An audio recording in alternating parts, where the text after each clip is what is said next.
All right, we're recording about 20 minutes after Super Bowl 59, a true dud. Cousin Sal is here.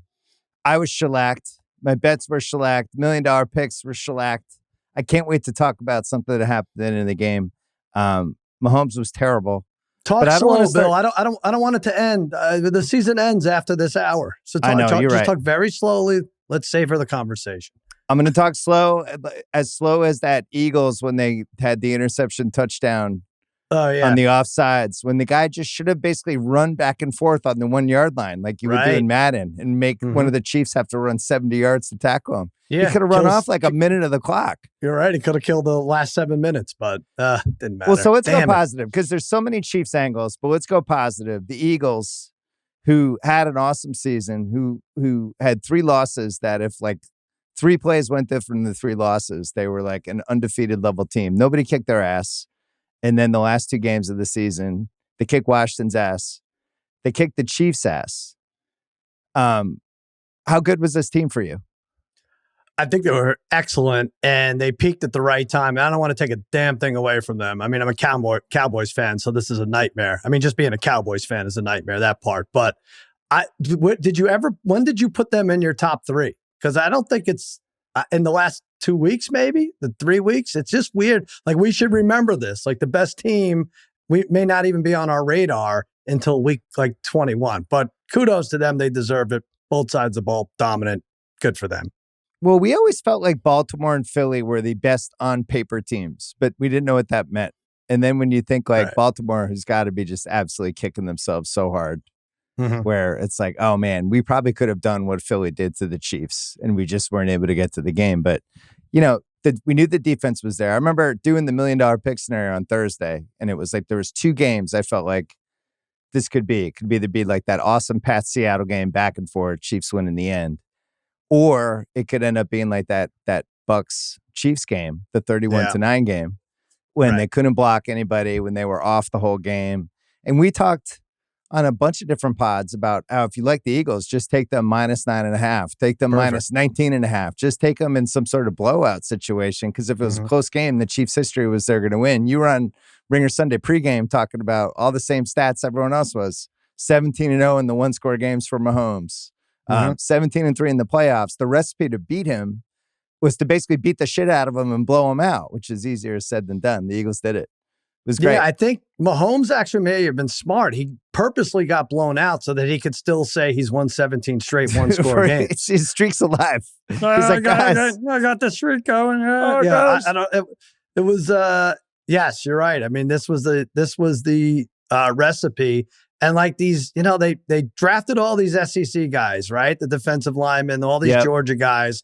And it's like, maybe the first year or 2, they weren't great. A couple of them were. Jalen Carter, you could tell, was going to be great. But it's almost like they had to go to college a second time in the pros to get great for 2 or 3 years. And now they're spectacular. I mean, that had to remind you in a bad way of, I mean, it's great because you could brag on Brady now and the Patriots dynasty over the Chiefs. I'm not going to do that. I'm going to be way classier. I'm sure you don't have a segment for that. But on the other hand, this is how the Giants beat the Patriots. This is how the Giants beat Jim Kelly and the Bills, right? This is how Tampa beat the Chiefs a couple of years ago. So, I mean, that's 6 sacks. 6 sacks with no blitzes. Like, it's insane. You're toast if that's the case.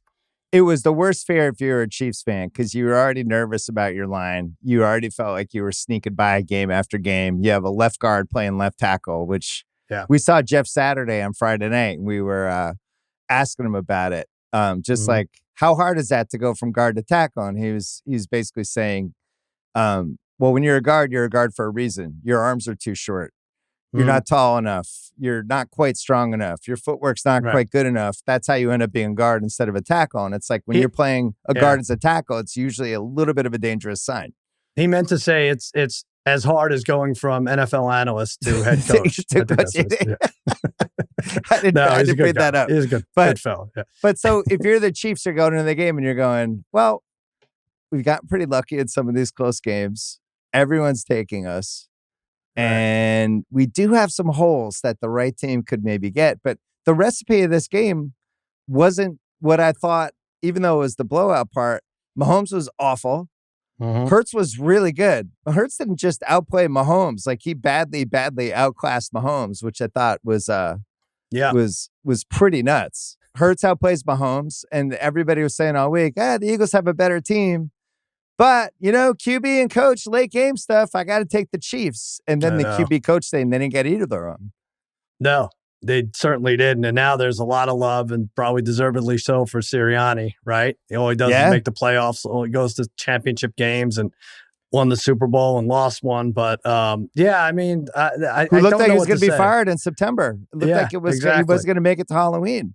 It's really, really weird what goes on. And Mahomes, I don't want to blame him fully because he's been great and that offensive line just got manhandled. But early on, he didn't help himself out trying to wedge, get those passes into Kelsey, who couldn't bend over to catch him. They were bad throws anyway. And then those interceptions were just abysmal. So we saw and on about the flip three side, of the worst jobs. Yeah.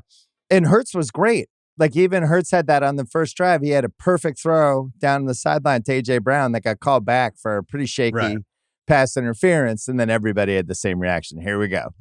Yeah. I have all that written down, and that is the one good thing about this. That didn't come down to that. And I was like, okay, they called the PI on Brown, but the Eagles got it back on that dumb call, that even worse call on Goddard. So thank God we're not talking about the refs. We're not leading with them. I don't even know why I'm talking about them now, but that's the one good thing about a blowout like this. But I wasn't sure that Hurts was going to get MVP until the second half, until he started running. He ran for 2 first downs. He was really good.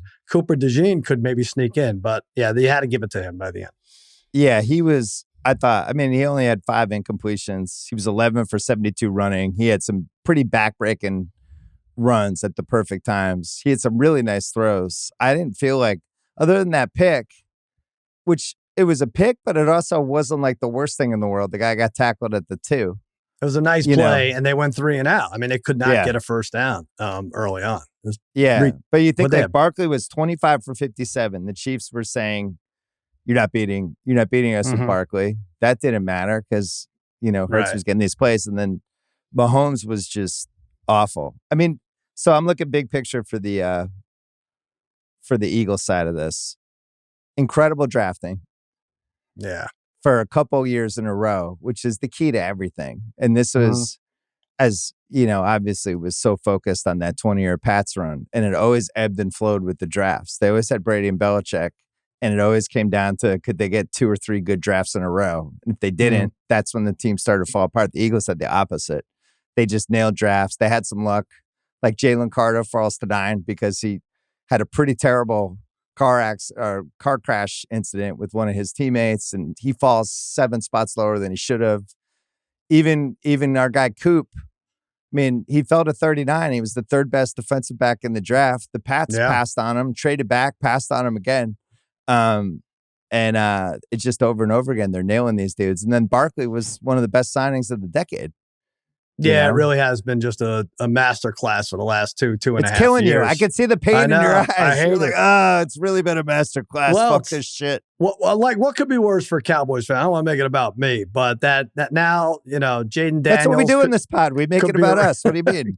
Could be around for a decade in the division. Oh, and the Eagles are great after losing the same last 6 inexplicably last year, and my team has gone to shit. But I can't say enough about this Eagles team. I mean, really, I don't know. But then again, if you saw 25 for 57 for Barkley, how much more would we have put on the Chiefs?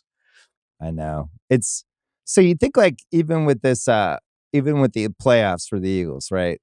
First round, they played Green Bay. Solid game. Yeah. 22-10. Shut Green Bay down. Offense wasn't great. Some Hurts questions remained. The Rams game, they're up comfortably the whole game. Then at the end, defense gets tired, and it felt like the Rams were going to steal the game. And there was some signs, and it's like Hurts couldn't put them away. And it was like, what's that? But then those last 2 games, the Washington and the KC games, are about as good. And we've been on the other side of this where we've ridden teams over the years. Like the 2000 Ravens was one of my favorite. That Bucs team with Brady, that was another one. This was another one of those teams that just got better over the 4 rounds. Had this defense, just felt like they peaked at the perfect time, unlike the Chiefs. Yeah, and we we did the opposite of peaking.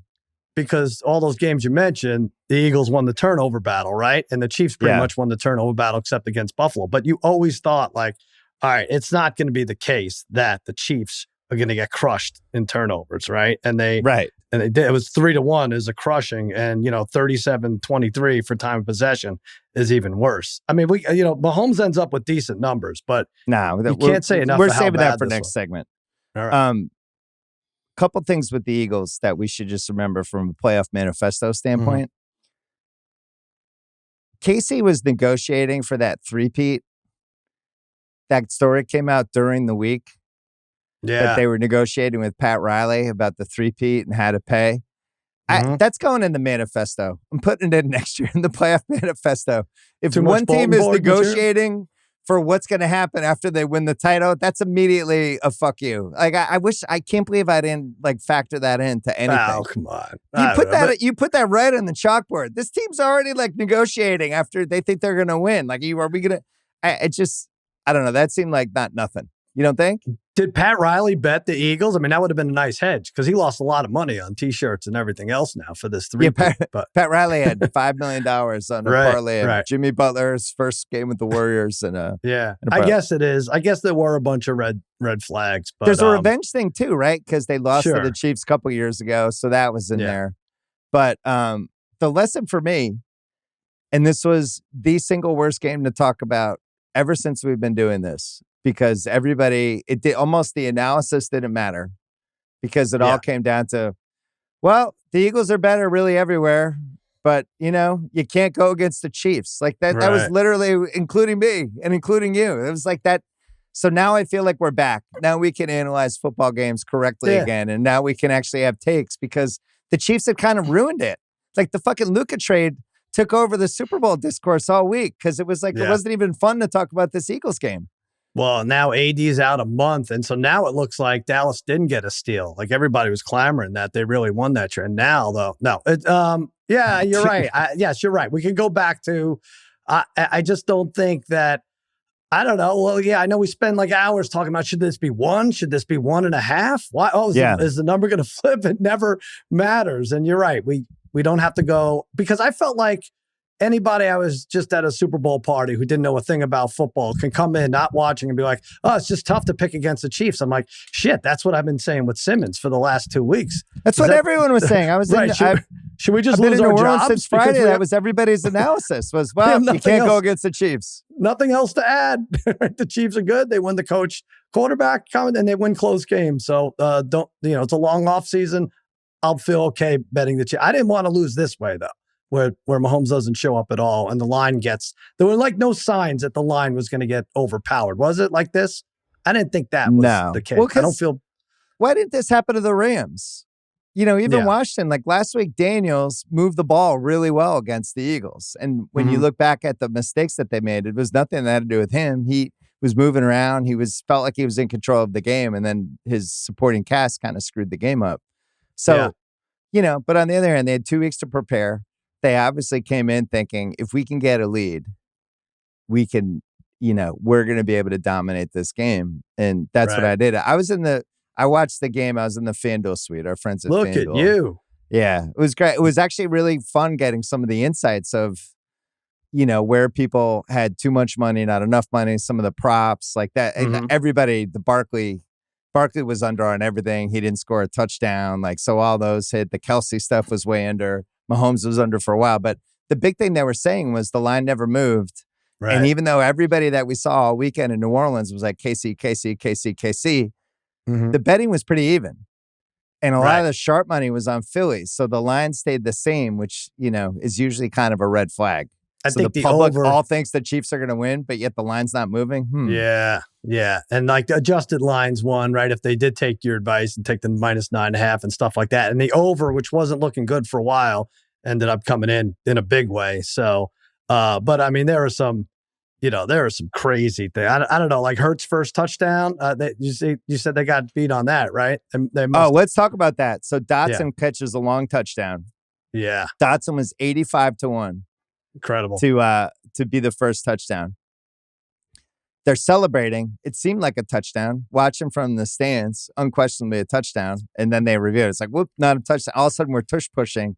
Right. They had Hurts anytime touchdown. Hurts first touchdown was one of the most popular bets. So that was a loss. I had both of those. And I had under 1.5 for shortest touchdown. So it was either going to come from Hurts or Barkley or Kareem Hunt or something like that. So that was about the only thing I won. But 85-1, I know they give money back sometimes if a guy gets hurt on the first snap.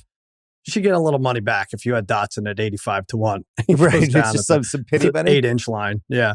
Well, I had one of the, because gambling's legal here in Louisiana. So I did a bunch of Super Bowl bets and you're not going to believe it, but I didn't do great. What? But one of the ones I had was Hurts first touchdown with Chiefs to win the game, and it was 15-1.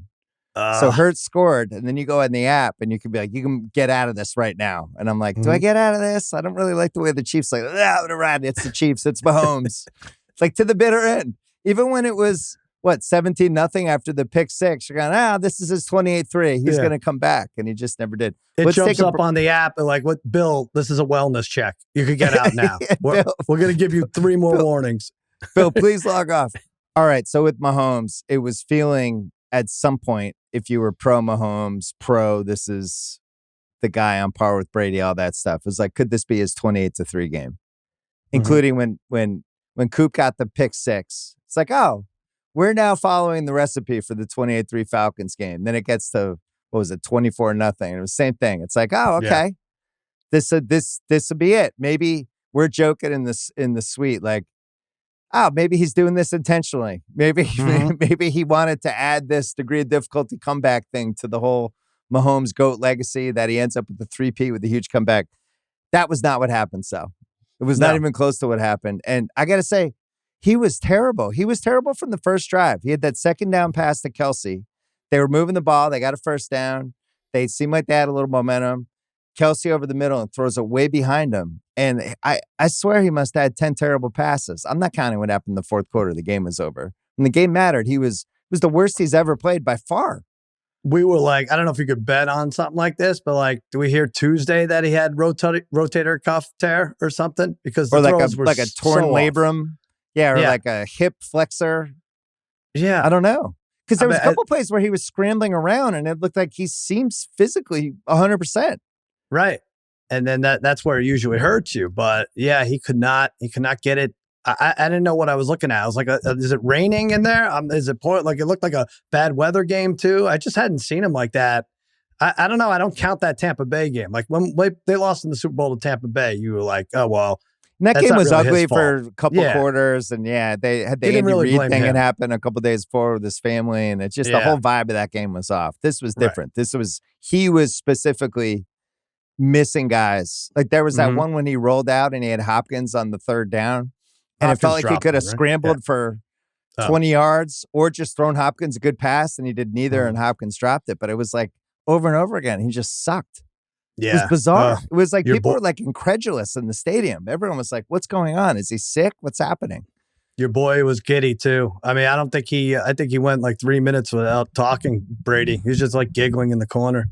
Good for him. Well, that's the thing. If it had been a Mahomes, his version of 28-3 with Brady announcing, that would have been great. Instead, this is probably the best moment of Brady's career since he retired because it was a lot of Mahomes. Is he the GOAT? I don't know. If he gets his 3P, Brady's never done that. And now he goes down with 2 Super Bowl blowout losses. Brady's had 0. Brady lost 3 times in the Super Bowl, all one-score games where he had the ball on the last drive with a chance to like steal the game. Never got blown out. And then he beat Mahomes twice. That's it. 2-0 in the playoffs. And it's like, can we fucking settle down now for 5 years with the Mahomes GOAT stuff? Please. Thank you.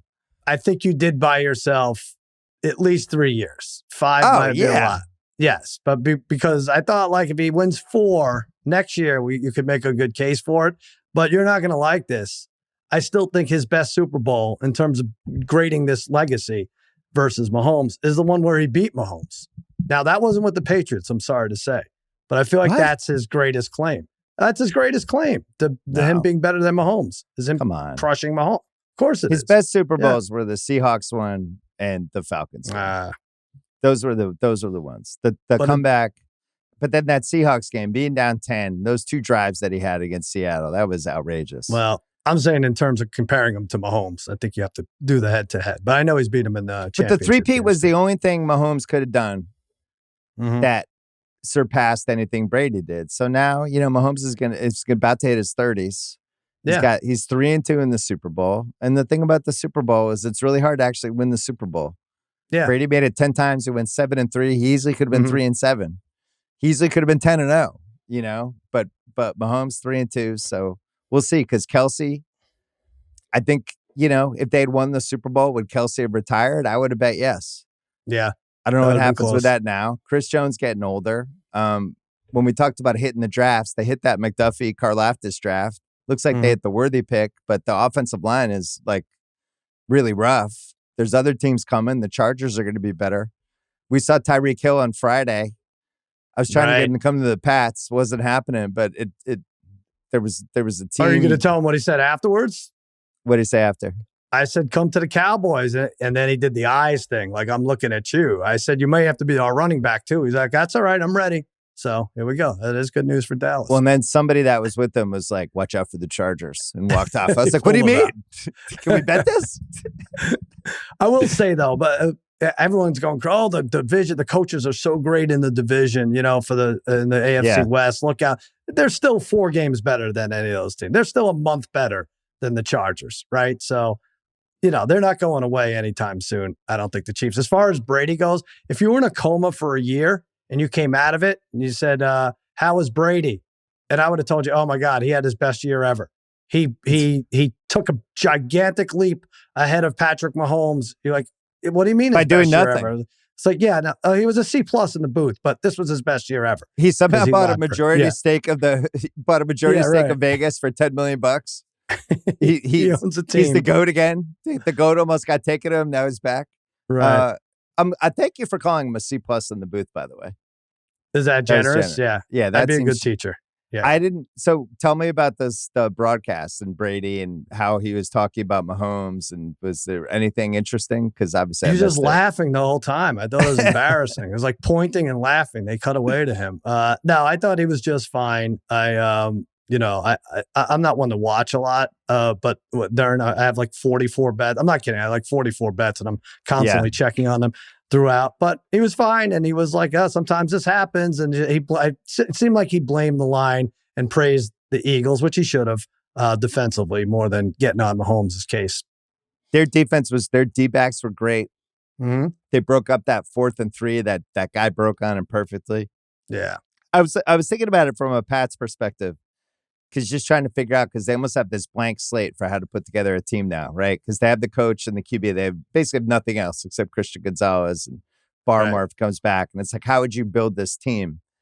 And it really feels like you just spend everything on the lines. You can figure out everything else after. So there's that Mason Graham, the Michigan defensive tackle. It's like, let's just get that guy. Maybe he can be Jalen Carter and just push the line like that. But it would seem like the sweet spot would just be having these 4 guys that can just push the pocket, and then you don't have to blitz. You don't have to do any of this gimmick shit.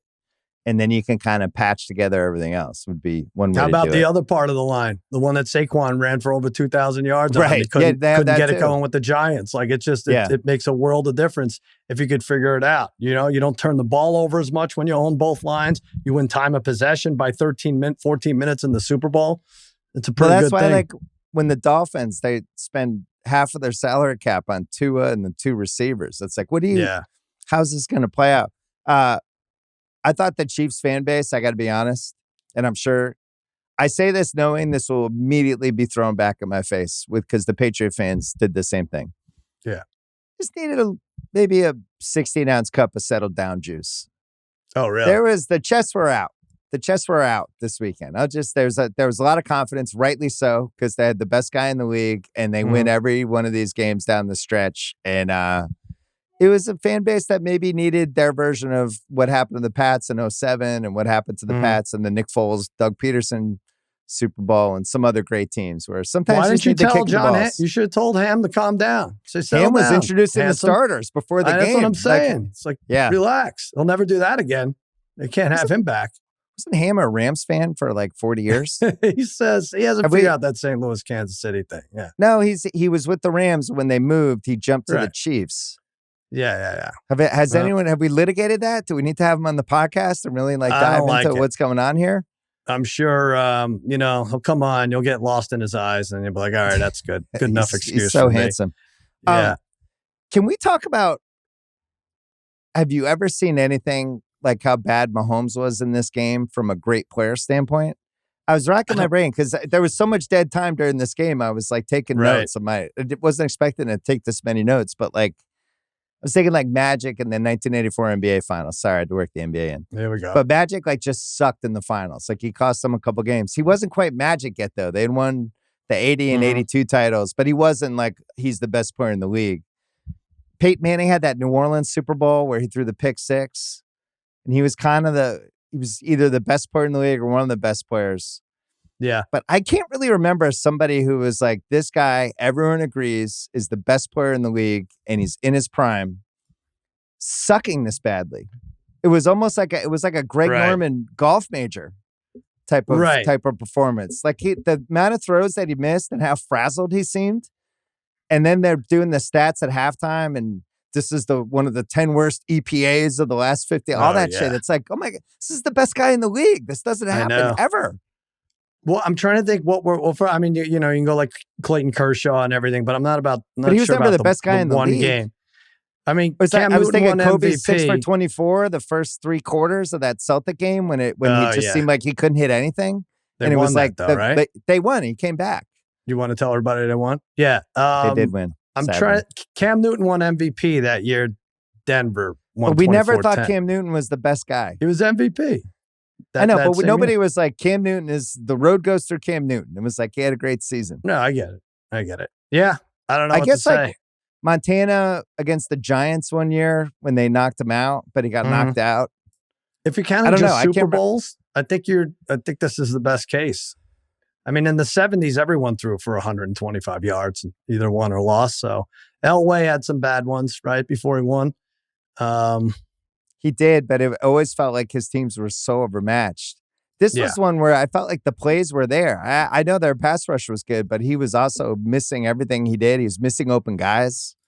And it was one of those things that almost became like the Luka trade where you start texting people in the second quarter, is he hurt?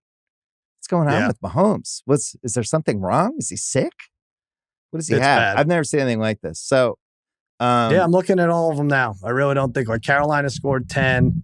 When did you say Manning against Seattle? Is that what you're saying? No, Peyton Manning against New Orleans when he threw the pick six to lose the game. But it wasn't like he was horrific the entire game. Right. Brady had some bad playoff losses. We had a bad loss to the Ravens. There was a weird Denver Broncos game after the 3rd Super Bowl they won when he wasn't great, but never anything like this where it was if you go playoffs, you can maybe pick some off. But Super Bowls, the big game, if it's down to one game, this is tough. I mean, Jim Kelly was great and had some bad ones, but this was a class by itself. I'm shocked at this. I really am. I'm me too. I know we were due for a bad one, right? We had 3 3-point games in a row. Is that right? Yeah.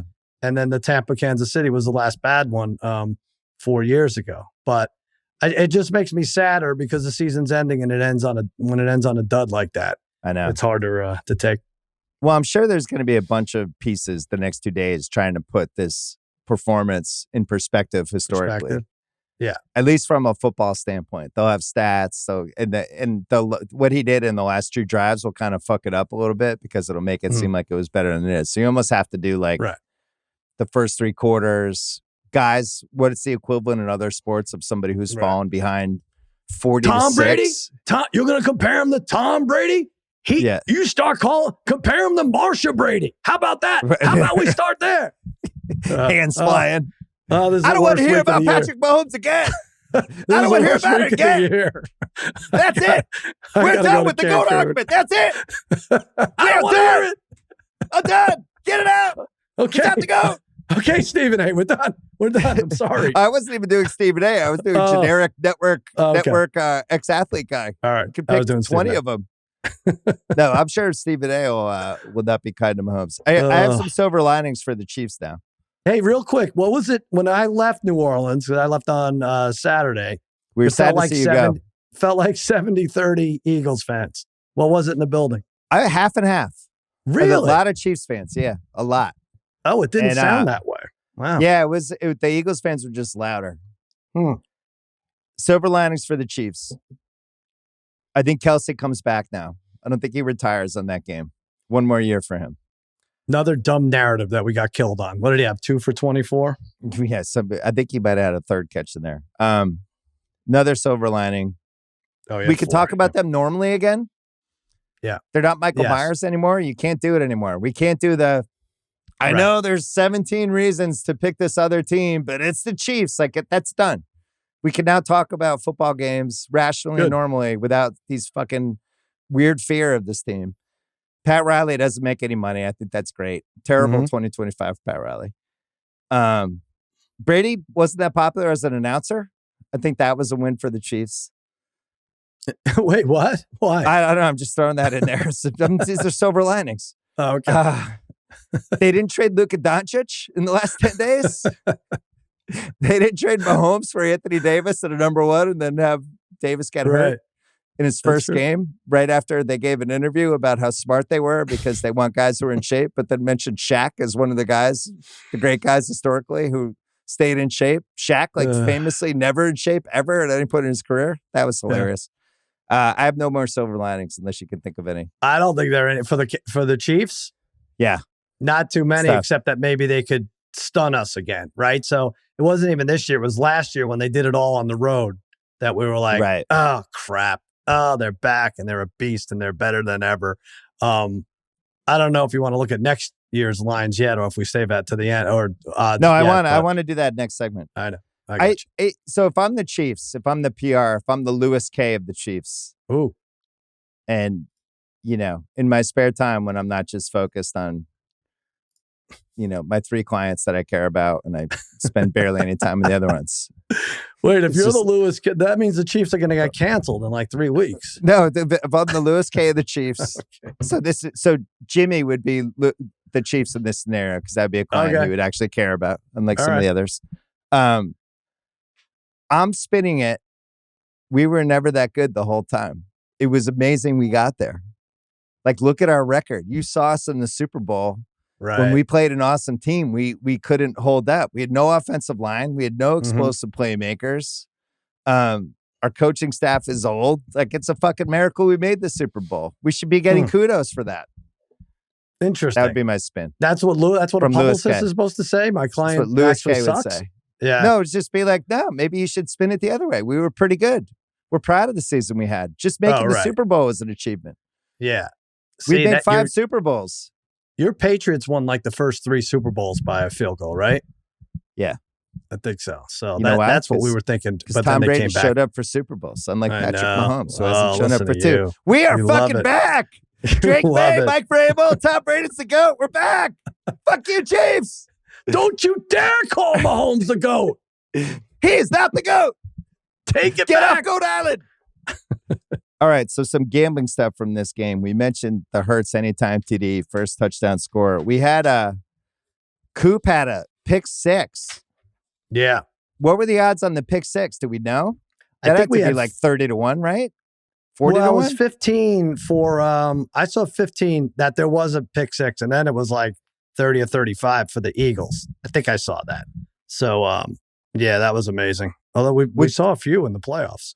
Was that the greatest moment ever for a white defensive back? Or do we have to go to the 60s? Do we have to go Charlie to Paul Waters. Krause? Paul Krause of the Minnesota Vikings? Did he do anything? Cowboys had a guy named Charlie Waters who did well. Charlie Waters. Yeah, I think that's it though. I think this that really is the kind of don't worry about comparing Mahomes to their bad performances ever. We would need the white defensive back white rankings guys in Black History Month. That's very Did Jason sad. Sehorn ever do this? No, he was in that on that good team, right? That got blown out by the Ravens. Yeah, that was it. Yeah, so at one point in this game, Mahomes was with 4:49 left in the second quarter, and it's 17-0, and the Chiefs go 2 terrible runs, Mahomes sack, and now they're giving the ball back to the Eagles again. Mahomes was 5 for 10 for 24 yards, a pick six, and 3 sacks. And this is 25 minutes into the game. It was just shocking. So because at that we point, were looking, how many over the years, how many times when the Chiefs are losing, do we text each other the Chiefs live line, right? Stays are we dead. needed them to get a first down in the end of the second quarter. Like, we all got to see some life out of them before we even consider it. Thank God they didn't give us that opportunity. Well, so 5 for 10 for 24 yards. And then we get to halftime, and it's not much better. He misses Hopkins on that 3rd and 11. Sal, he ended 21 for 32 for 257 with 3 touchdowns. Saying. Yeah. He hit every over, and I'm sitting there. So this is my bad beat gambling story. So $1 million picks, my biggest bet was Chiefs -1.5. That was for 500 fake K. And then the second bet was fake. a parlay. Yeah. Well, it's fake. I didn't even know. Okay. Yeah. Second bet was this 250K parlay. Eagles to 8.5. Mahomes 200 plus passing yards. And I'm rooting, and there's a third leg that I'll get to. So the 200 plus passing yards seem inconceivable. And then they start having these garbage time drives. And when they scored the second touchdown, and he had like 187, 193, they're inside the 15-yard line. I'm going nuts in the suite. I'm like, oh, he's going to get it. He's going to get it. He gets it. The Eagles go 3 and out. And the Chiefs, and now I'm hustling back to the pod. The Chiefs get the all-time garbage time touchdown to Worthy, and it gets to 62. The third leg of my parlay was under 60.5. And the final score was 40 and 22. They scored 2 touchdowns in the last 4 minutes to fucking beat. So I lost that one too. I think I had a losing year for $1 million picks because of that last touchdown. So the Chiefs just sticking it to me every way. I love that you're with these FanDuel executives. They're watching through their fingers because the Hurts touchdown. They're losing tens of millions of dollars. Like, I'm losing 500,000 fake dollars. Get me out of here. Well, House took a shot because a Christian, one of the FanDuel execs who loves House, and we're talking about the bets on the Ringer Sunday pregame, and he's like, "Well, House." He did his usual House move of he took the Eagles in a tease with the over, like classic House, like kind of getting in, but not totally being in, like halfway. I was like, yep, that's House. I have a great story. Tease. Great House story. I guess we'll talk about Vegas later, right? We're going to do all that. New Orleans, New Orleans. It seemed like Vegas because we're in a casino. Yeah. And I have a house. Should I tell this house story now that Oh, do it now. Let's hear it. Typifies it. House, we're in the casino. He goes to the ATM because we had a bad run at blackjack, and I'm proud of you for making us get out. Like I've known you to sit at the same blackjack table, win or lose, till like 5 a.m. when they're the vibe wasn't there. This is Friday night. Oh my God! The 3 of us. I think I was like 3 out of 15, and House lost like almost every hand. I don't know how he did it. He was. I was like, "You're letting us leave. Killed. This is great." Like a lot of times, I would go to the ATM. I'm like, "How many times do I have to go to the ATM? Am I going to lose his friendship if I don't sit and lose more money with him?" But anyway, so we leave the blackjack table. House goes to the ATM. He's got like a new card or something. It doesn't let him take money out, so he has to cash advance. So he's not getting the $12 VIG that you would normally get on $30 to take out. It was $344 he had to take out, and he had to wait on the long cashier line to get that money out. Now he had to show his slip, and then he doesn't even gamble with us.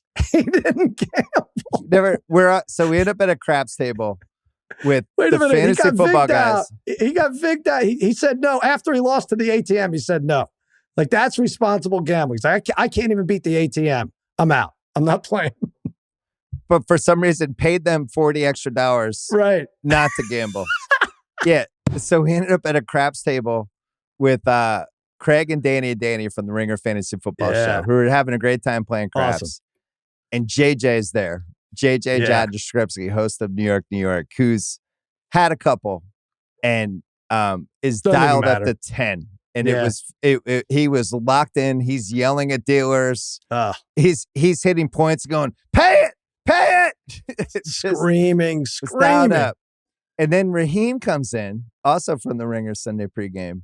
Yeah. And he's not really doing anything. And then all of a sudden, he just bets on the don't come line for the shooter across the table because he thinks the guy looks like a bad bet. And we're all on the come line, which is like on the poker table or the craps table, people listening. Like, you all want the craps table to be aligned, betting on the shooter, rooting for them. Like there's this weird dynamic that develops. Raheem's just shorting it basically. The guy hits and JJ just gets mad at Raheem, which he should have. It's like, don't take sides against the family, Raheem. This is indefensible. Indefensible, Raheem. He's yelling at him. And I was like, it is. It's indefensible. So Raheem ends up not doing it. So anyway, Raheem became the don't come guy. But we were there. House is there. Van is behind us. We're all pooling bets together because it's a $50 craps table, which is absurd. And we were there till almost 4 a.m. We were there. We were down to, we started like 600, right? We were down to $40 in the tin, right? Yeah, we just couldn't get momentum. Built it back up to 1,400. So that was nice for us. And that's real. That's not like $1 million. That's real money. Yeah.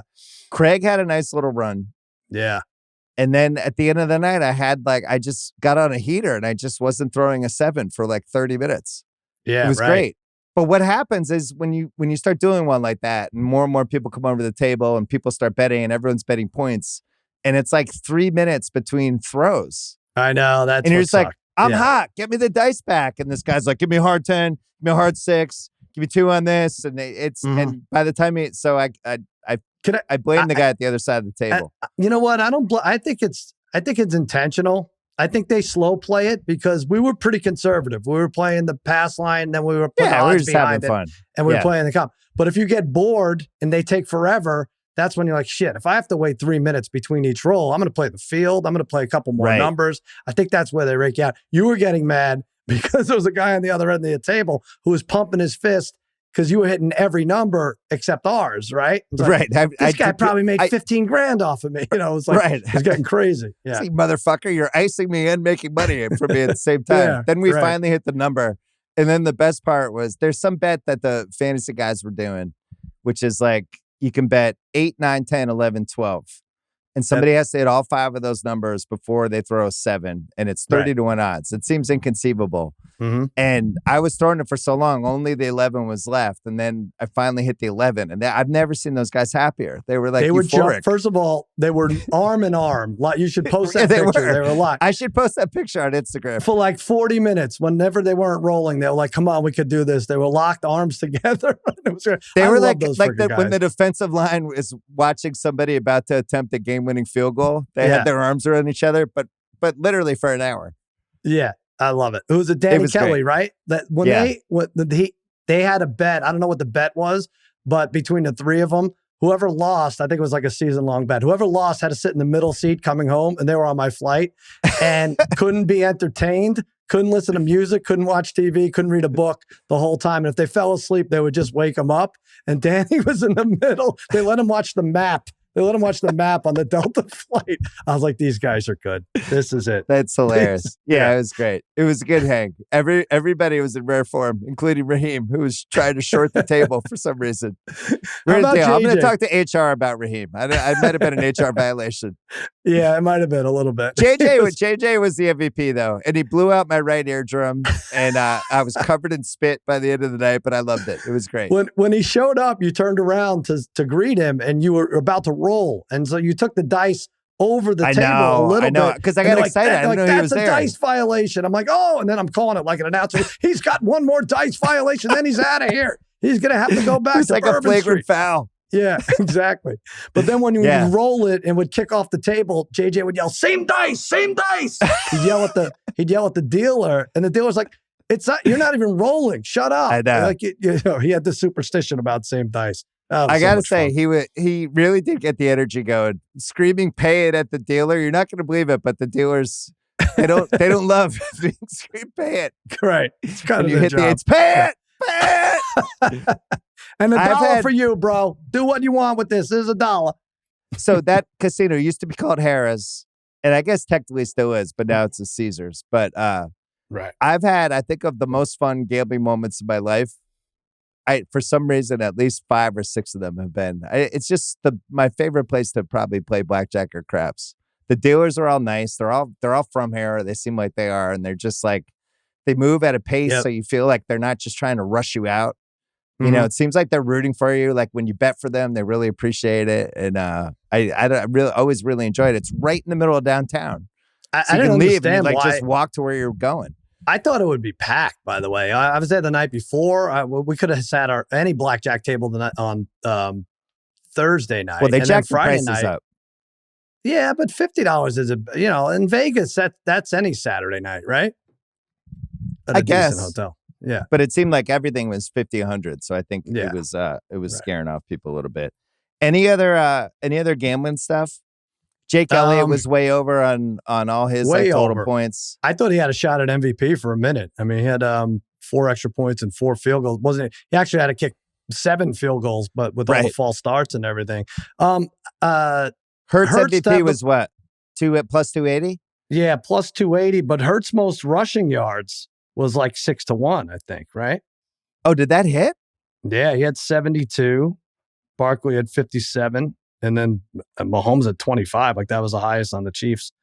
So that Triple Crown bet that I stayed away from because it seemed like just a trap. It seemed like impossible to hit all 3. It ended up being Mahomes passing, Xavier Worthy receiving, and Hurts rushing. So I wonder what that must have been like 20-1. I have no idea. What are the odds of that? Yeah. At least. Yeah. Worthy had probably like the 6th or 7th best odds. Triple Crown bet. That was bizarre. I can't recommend it. We both had Hurts touchdown, right? I mean, I guess that's good that we did that. I don't want to talk out of school, but I wouldn't call the FanDuel guys elated that the game went over. No. I wouldn't say there was high-fiving in the suite. The Mahomes yardage props going up, I wouldn't say that was a high five special either. No way. The Kelsey and Barkley stuff. They told me, and I said this on $1 Million Picks, that the most one-sided bet of the week from a prop standpoint was Barkley to score a touchdown. Oh, really? It was like 99.9% of the bets were on it, and the no TD was plus 150, and it was like $0 on it, or like $7 or something. So Barkley ended up not getting it. It's his birthday on Sunday thing picked up steam like somewhere around Friday. And I was like, I don't think that matters. I really don't. I think if he scores 3 touchdowns, I don't think we have to say it's because he turned 28 today. There's nothing to do with it. I think that's fair. Especially, it's not like it's like a major birthday. It's like, oh, cool, I'm 28. That's right. How do we feel about any other betting stuff that you wanted to hit? What was going on at the Super Bowl party you went to? Yellow was plus 280. Tails for the coin toss. Tails for the coin toss. Let's get rid of the anthem betting because it went over, but they're grading it under, I think, because he said he repeated a line 3 times. Like just for flair, just to show off. He said the land of the free because he bet the over, I think. And the land of the free and the land of the whatever it was, he did it 3 times. Why didn't that count? That was his performance. I don't know. You can't do that. Well, you can't like sing the song and then add where you can't launch into American Pie like halfway through the song. It's how long the performance is. It was 2 hours. 2 minutes and whatever. You can't pay. And then, of course, it was close and they cut to the fighter jets and you never know when the word brave ends because it's loud. But I don't want to hear ever again that John Batiste is the national anthem GOAT. Get that shit out of here. Was Mahomes listening to the anthem? I don't know. I don't think so. Was he thrown up by the anthem? Because there's no other excuse. John Batiste held the ball, would hold the note longer than Mahomes could hold the ball. Patrick Mahomes, get out of here. Just get out. You got to leave the nightclub. You're out. Oh, shit. Well, Mahomes hit all the overs. He hit his touchdown over. Did he hit? How many rushes did he have? Because that was another 4. one. He needed 5.5, right? Shit. Yeah. So he didn't hit any of the rushing stuff. I know. We were counting on the kneel downs. I mean, that's an underrated aspect of the game that we didn't talk about. Like we could kill Mahomes, but they had 24 yards rushing outside of what he did. You could get him a running back at some point. Hunt 3 for 9, Pacheco 3 for 7. That was like one of the reasons I loved all the Mahomes overs when I was planning the game out in my head was I didn't think the Chiefs were going to be able to run the ball. And it turned out they didn't think so either because they started the game and they basically threw the ball every down, it seemed like. And they were trying to keep the Eagles 7 off carries pace. Outside of Mahomes. Yeah. Didn't work. Did you have Matt Ariza punting for over 310 yards? No, I did not. Was that even a bet? Did you bet on the total number of punting yards? Yeah, I think they did. So it's a pretty good one. Wait, how many did he have? He had 6 punts. Yeah, 311. 6 punts for 311. Yeah, and then a weird game, man. Elliott's 50-yard field goal.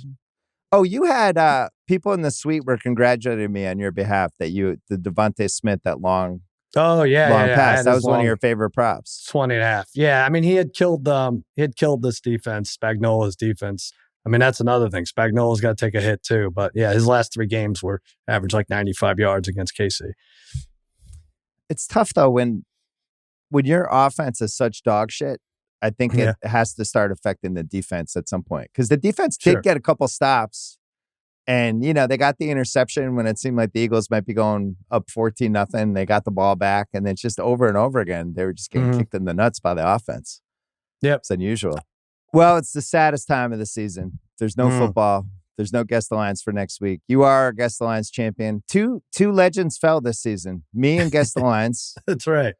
It was always like, well, Simmons, when it gets to the big moments, he'll win, and Sal's going to lose again. You beat me, and then Mahomes, he got kicked off Goat Island, and the Chiefs are now mortal, and now we can actually talk about them rationally again.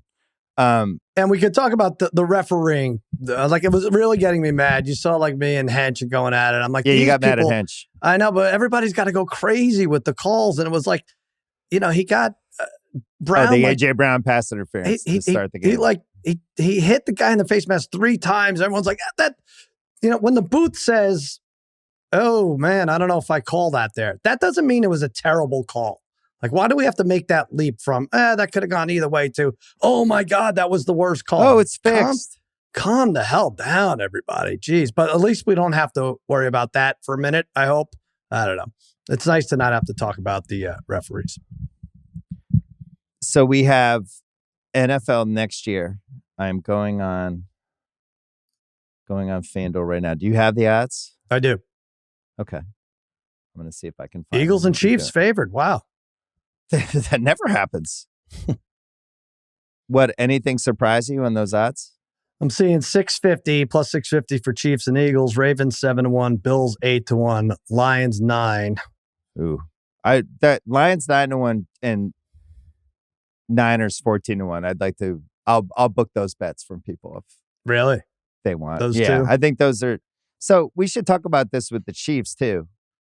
I don't think the Chiefs have missed their long-term window, but I wonder like how much rehab repair they have to do with this nucleus they have, because they have a lot of stuff to fix, but they have money going out in all these different directions. Right. It's not like, oh, we need a left tackle. Cool. Fucking 12 teams need a left tackle. You're not the only one. You drafted a left tackle last year at the end of the second round. If you missed on that pick, that's what gets into what we talked about earlier with, if you start missing these drafts or missing picks, it starts to have this cumulative effect. So that the stuff that they need, it's not like you just go to the store and buy it. Like everyone wants a left tackle. But we talk about what do we call it? The KCD, like it's a CD, like plus 650. You keep pounding it, they'll win once in the next 6.5 years, right? So that should be okay. But I also think these other numbers are fair too. Like the Ravens have to be licking their chops a little too. The Bills at 8-1. Your team, I got scared. I thought my team and your team were the same. Cowboys 55. You want to guess the Patriots? Don't look.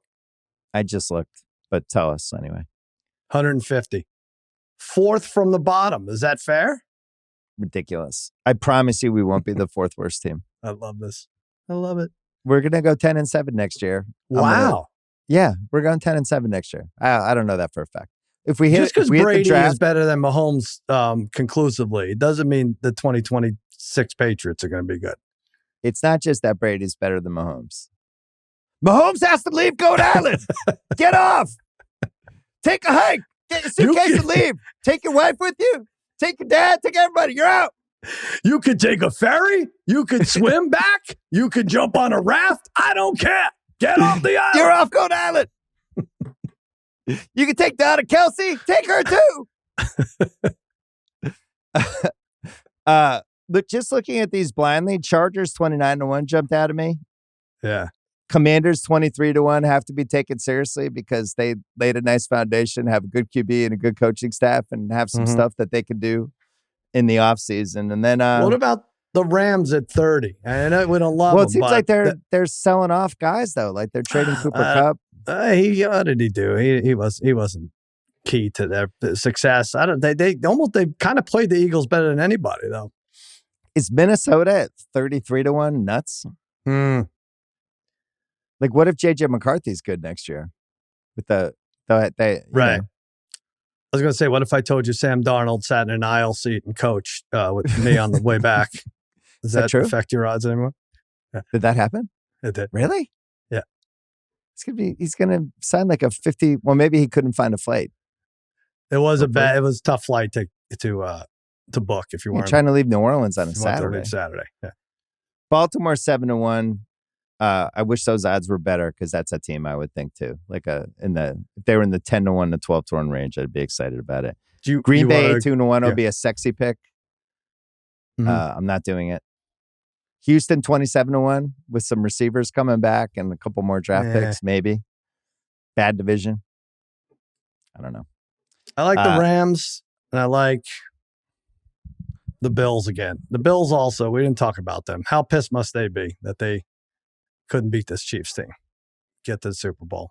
Or that they couldn't do anything against the offensive line like what the Eagles did. You watched the offensive line this week, and you could tell pretty quickly because they were doing those design rollout plays that gave me PTSD to Brady against the Giants, that first Super Bowl. Yeah. When he was under such siege, he had to like do the quick rollouts with extra blockers, plant your feet, and then chuck it.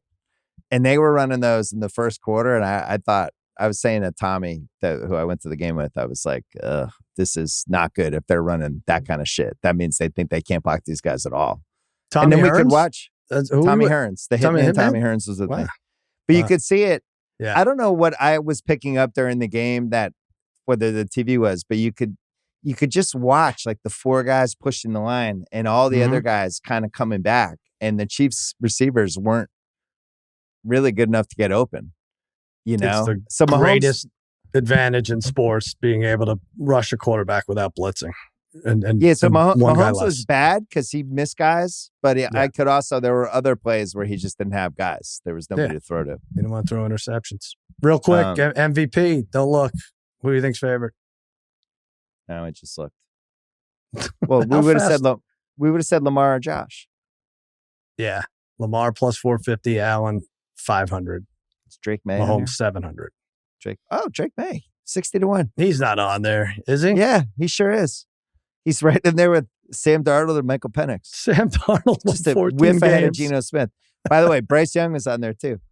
I went to a party yesterday that Shaq was at and Bryce Young, and they were talking to each other, and it was amazing. It was like Mr. Work and Tattoo. I was like fascinated. He was a foot and a half smaller than Shaq. Is he smaller because he's small, or I mean, everyone's smaller than Shaq, but he's especially small. Like Bryce Young's 5'8" and Shaq's like 7'1". It was just amazing to see them next to each other and be like, which guy's the professional athlete right now? Shaq is always at any party is just riveting. He's the best. Because it's Shaq. He's the best guy. He's like the nicest guy. He's the coolest guy to everybody. He's like just really a genuinely nice guy, but he's also gigantic. He looks like Shaq. You just see him moving through. You can't not see him. Everybody's looking at him. He handles it great. Like, he's just a nice guy. He's got to be the greatest on Bourbon Street. You can sit on his shoulders. You don't have to deal with the slop and everything. He's a practical joker. He'll slap guys in the ass with beads and look the other way. Like, he's the best athlete to party with.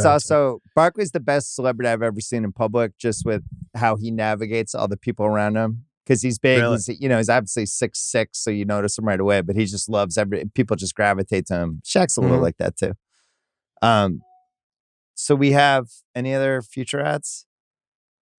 I guess they don't have like who's getting traded wherever. MVP. Give me some of the New Orleans highlights. You were here doing a bunch of great ringer stuff, including getting hit in the face with a Slim Jim. Yeah, Paige hit me. I was doing a prop challenge with a bunch of celebrities and sports personalities, and we put a video together, and you can catch it. It's all up on the Ringer. One of them, we had Paige come over, and she's an influencer. I don't know if people know who she is, right?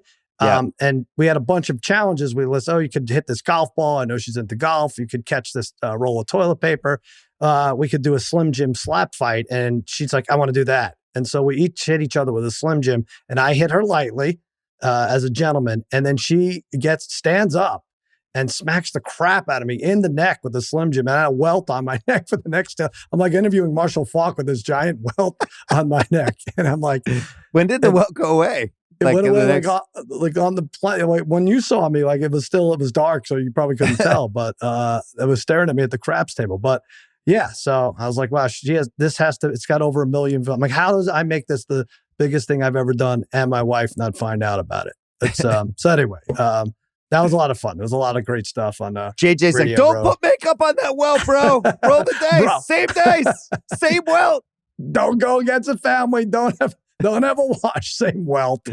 Can we do a FanDuel show where just people play craps with JJ after he's had 3 drinks? I feel like that would be an amazing show. How does he gain steam at 4 a.m? Like, it's so crazy. Oh man. He's like when you turn the TV up, the volume up, and it's just going, and that's just the volume. There was no sign at all of him being tired. I think he'd still be there if we didn't want to leave. The FanDuel Ringer Party was great Friday night. We had Megan Thee Stallion and Blink 182. I guess they insist on touring together. I don't know. I didn't know, but yeah, it was. I couldn't believe they played all those songs together too. Yeah, we talked to some fun people. I'd never talked to Diana Rossini before, and she's a delight. We talked to her for like a half hour. And she's like 7 of your cousins. Yeah, she is. It's like an honorary member of your family almost. The good ones. Yeah. I thought she was great. I thought the Tyreek Hill announcing he's playing for the Cowboys was going to be the highlight, but she was up there too. That was a fun one. Yeah, we talked to some fun people. I've been to a bunch of different Super Bowls. I hadn't come in a while. There was the one in LA that doesn't count. That was the last Super Bowl that was in LA that I went to was ironically Ravens-Niners. I just kind of felt like I'd gone. Really? Yeah, 12 years I hadn't ago? Hadn't gone forever. And, liked watching the game. I liked doing the pod with you after the game, and I just kind of never went. Yeah. Never wanted to go for the Pats after the second Giants game because it was just so emotionally. It's so bad to be there when your team. Like I was feeling for the Chiefs fans when you're limping out of the stadium. It's the worst. And the other half of the people are the happiest, and you're just like in fucking sports hell. It's the worst. So last time it was in New Orleans, you remember I had to do a bit. You had to do the bit, yeah. For Grant, it was Sal hugs fans of the losing team, and I wasn't quite sure who the losing team was because we had to leave and set up in a good spot before the last drive. It was Ravens. Yeah. Who was it? Ravens 49ers. No, it was Ravens-Niners. That was the blackout game. That was Kaepernick. Yeah, we were watching first down and goal from the 4, and they don't score the go-ahead touchdown. And that people game was are awesome. just zombies walking out of there. Like a lot of people, get the fuck away from me. I'm not hugging you. I don't know who you are. Get the cat. Yeah, so it's a big risk going down there if your team's playing. I mean, Chiefs fans must be demoralized tonight. Well, so I saw Pats-Rams was the first Super Bowl I ever went to, which was like honestly one of like the 25 best moments of my life, probably that whole day. Right. It was amazing. And then the second game was the blackout game. And so when I had a chance to go to this one, I was like, this is going to be an amazing game. It's the Superdome. This is just going to be magical. And everything was great except for the game. But New Orleans the funny thing about New Orleans is it just never changes.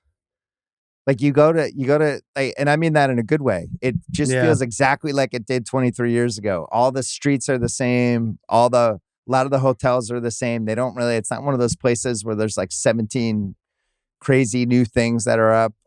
They just really keep the soul of the place intact. It's really a special place. It's really I love it, and it was especially like I don't want to bum everyone out, but there was a National Guard presence in the streets because of that asshole last month. Yeah. That attack. Yeah.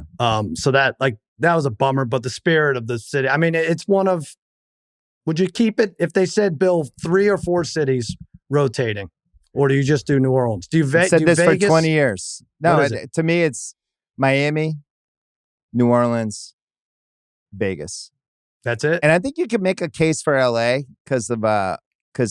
But it's like, it's a little spread out. I think if you're just I was watching the Rose Bowl highlight. I mean, that's my favorite game of all time anyway, 52-17 Cowboys over Bills, but it just looked beautiful, right? With the sun setting and everything. Right. Like it's nice to have an outdoor option too. Yeah, I think I would say New Orleans, Miami, and Vegas for the way the city kind of blends in with the game. When it gets like they love to have it in like Glendale, but Glendale people are staying in Phoenix, they're staying in Scottsdale. It's all over the map.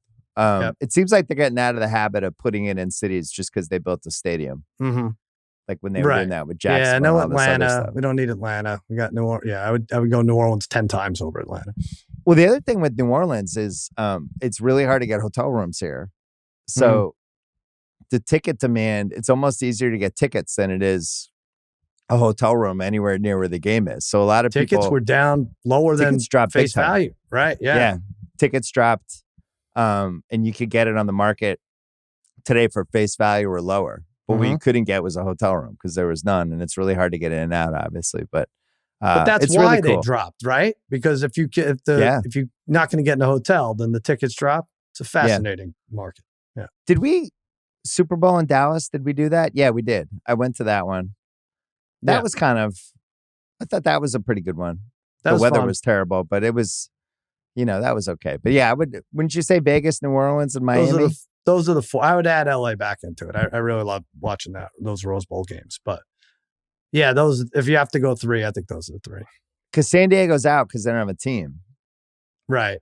So they can't have it anymore. Yeah. So they try Atlanta. I'm just trying to think of the hotter cities that we don't need to see in that anymore. Well, one of my things, I really didn't want to, this is a bad city for me.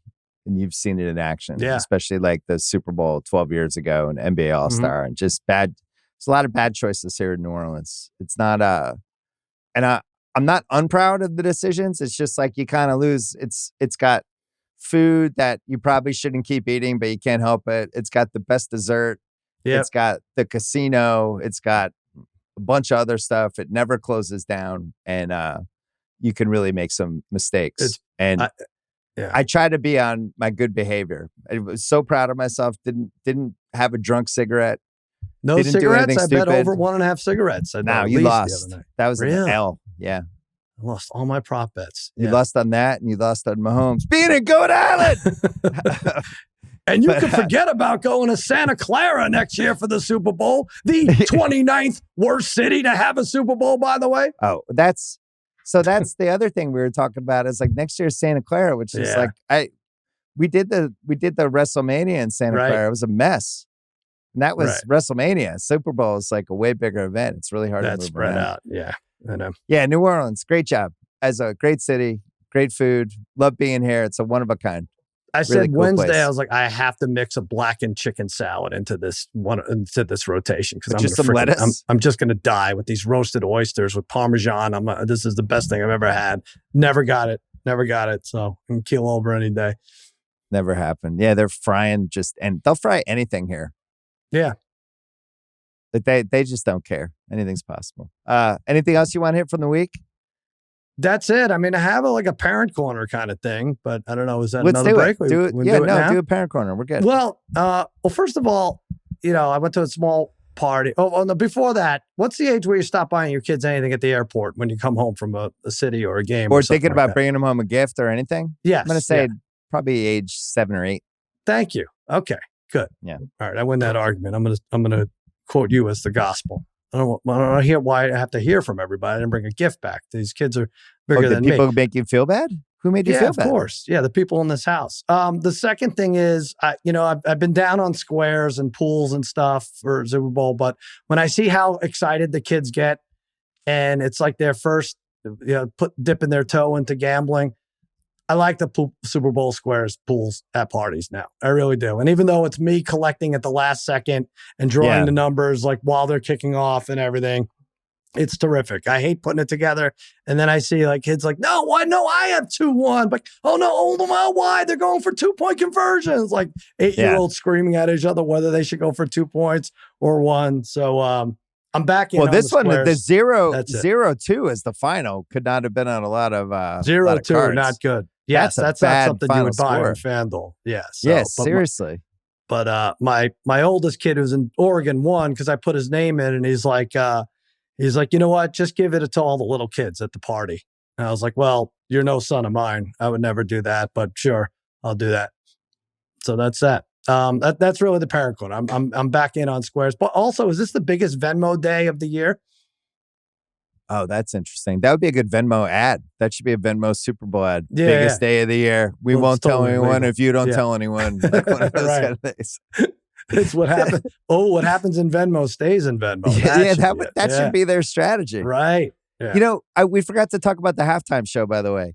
The Kendrick thing, I knew he was playing Not Like Us because I was tipped off, but they teased it so that it was like, am I going to do it? Am I going to do it? And then they did it. And the whole crowd, at least part of the crowd, was singing the chorus. And it was pretty great. I mean, he had already decisively won the beef. And then this was like, almost like going for two and running the Philly special when you're up 52-7 with 2 minutes left, and just like the all-time FU exclamation point. It was pretty great. Did people love it? I feel like on social, it's getting killed a little bit. It was exactly as polarizing as I think he wanted it to be. Like he didn't play all of like, here are my 5 best songs. He didn't do the usual thing, and it was all leading. Something else visually, it was pretty cool. Wasn't as polarizing. Kanye had a freaking commercial on Fox.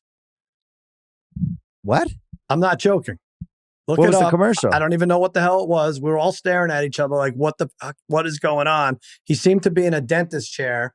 He was just saying gibberish. And this is after an insane week on Twitter. We don't have to get into it, but we live in a really messed up time. He went after everybody. He's probably going to go after us. Yeah. I was like, and Fox let him kick buy him off Goat Island. Unbelievable. Yeah, kick him off the island too. But that was the biggest shocker. That and the Chiefs losing by 35 points, whatever it was. It wasn't a great year so far for the gambling. Didn't do well on any of the Chiefs bets. $1 million picks got killed in the playoffs. Just not great. But my mom's text about what the hell is going on during the halftime show made up for 90% of it. She didn't know what was happening. It should almost be like its own social media channel of old people trying to understand the Super Bowl halftime show act, which I think is part of the point of the halftime show act, right? Yeah. I think so. Make like at least 1/3 of the country go like, what's going on? What's he saying? That should be the ratings. That should be like, hey, how many mom texts were sent? What the hell is going on? Or dad texts. Like, this is terrible. Text. No, but I don't think anyone over 60 enjoyed it. Right. I don't necessarily have a parent corner. I have a wife corner. And you kind of know this story, but I'm going to tell it again just for the pod. So you guys are all here and House is here. And House posts a picture of him and Paige Spiranak on his Instagram. It's him and Van and Paige Spiranak. And I took it. Yeah. Arms around them. And you took the picture. So my wife that night is like, hey, what's going on with House? And I'm like, what do you mean? And she's like, did you see his Instagram? I'm like, no, I didn't. What happened? And she shows me and like, this is crazy. Like his wife's like, his wife's going to like put all his stuff outside. Like, how do you do this? If you did this, I would fucking kill you. Really? And I'm like, wow. That's Paige Sparrow. So now I have to walk her through the whole, this isn't just like I took a picture with like an attractive blonde. Like this is actually like somebody in the golf community. She's got 4 million followers on Instagram. You showing her the Instagram pictures? I brought her on Instagram. I'm like, this is who it is. It's a celebrity. It's actually a very smart move by House for social media to take a picture with her. Like this will probably be like the most looked at Instagram post Joe House, a man in his mid-50s, is probably going to have this year. So he has to do the post. And so now I'm explaining to her this whole, cottage industry of what Paige, like leveraging social media.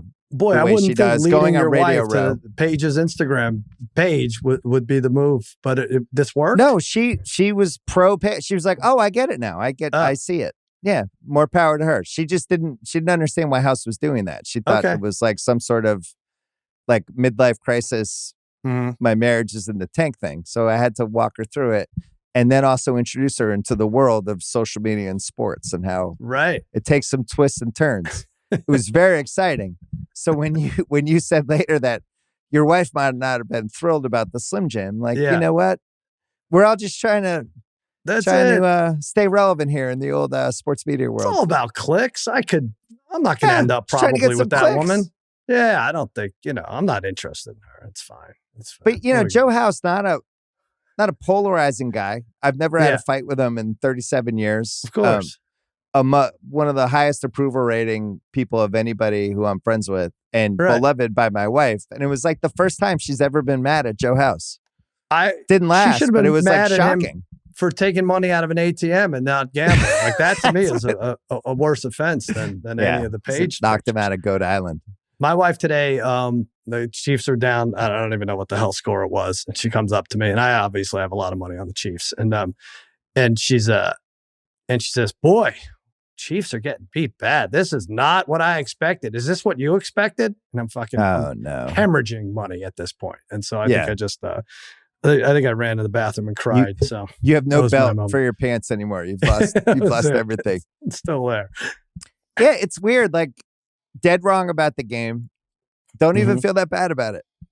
It's like, what are we going to do? Like, the Chiefs did this over and over again. It was idiotic to go against them. And I just didn't want to do it again.